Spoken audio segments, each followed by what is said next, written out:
Hello guys, we are back with our next lecture. In this lecture, let us go through the algorithm that is nothing but a asymmetric key algorithm, that is RSA algorithm, guys. So the full form of RSA is nothing but three scientists' name, who their first name I think so, who has developed this algorithm, guys. Okay, so R means Rivert, S means Shamir, and A means Adleman. Okay, sorry for the pronunciation, guys. I'm not so good at pronunciating names. Okay, so in the year 1997 they discovered this. Okay, yes, so let us start.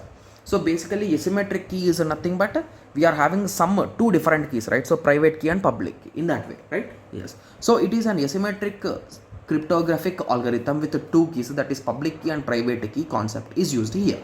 Okay, so here directly I'm going through the algorithm, guys, because this is one of the most easiest and understandable algorithm, guys, because here you will be identifying the key, public key and all those things. You can just calculate them. So that's the interesting part in this algorithm, guys. Okay, yes. So the first thing that you will be doing is you will be selecting two random prime numbers, guys. So everyone will be saying that 3 and 5 to 7 and 9 like that, sorry, 7 and 11 like that, right? But in reality the numbers will be such a length that we cannot even read them, guys. Like in terms of words, you cannot even read them. So they will be of 20 characters, 30 characters, 30 length, the digit length.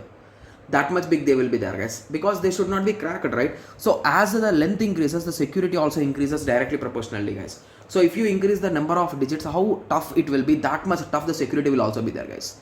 Okay, yes. So here you will be selecting two random numbers, guys. We'll be going through an example with small numbers, guys, for our understanding. Okay, so then you will be calculating the value of n, that is nothing but p into q. So you'll be multiplying those two integers, those two prime numbers, to get n. Okay, so then you will be calculating the phi of n, that is nothing but Euler's Toylent, okay, function.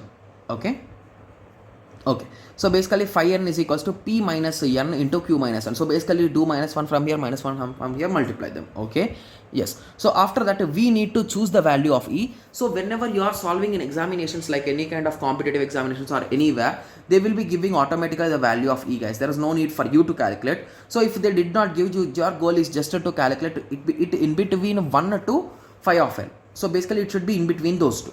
Okay, so once you selected e, then you will be calculating the d, guys. So d, remember why we are calculating d is nothing but d is the private key, guys. Okay, so d is equals to e power minus 1 mod phi of n. Okay, so you'll be calculating d from using these values. Okay, so then you'll be getting the values, and public key is nothing but e comma n, private key is nothing but d comma n.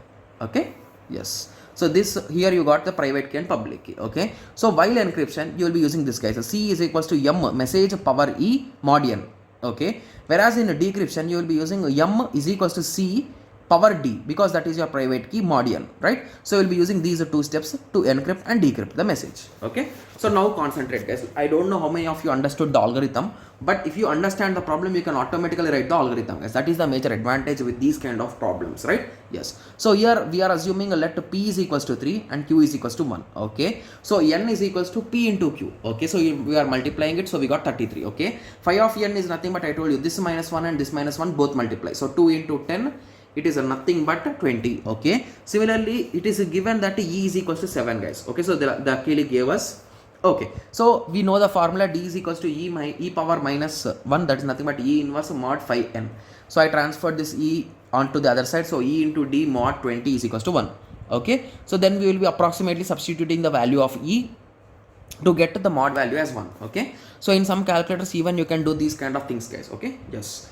So public key is nothing but our e comma our n, private key is nothing but d comma n. Okay, so we got these two things. So assume that our message is 31, guys. Guys, please concentrate, because here only the magic will happen, the encryption and decryption. Okay, so let m is equals to 31. Okay, so the message is 31, e we have the value is 7 and n is 33. Okay, so you substituted them, use calci, guys. Without calci you cannot solve these problems.